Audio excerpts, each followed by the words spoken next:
in the early years, and we're really talking, you know, the emphasis here is on the first 3 years, but we're talking prenatal to 5. So, you know, during that period, it really is the greatest opportunity for us to influence developmental outcomes. Huge amount of development happening in the brain. Huge amount of development happening in terms of behavior as well.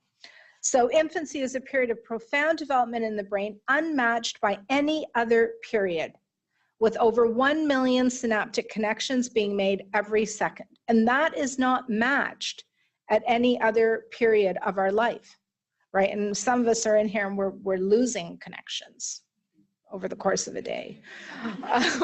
Right? So you want to know that somebody invested in you when you were a really little baby or a toddler, building up all those connections, because down the road, you're going to start losing some of those connections, right? So huge opportunity during those first few years.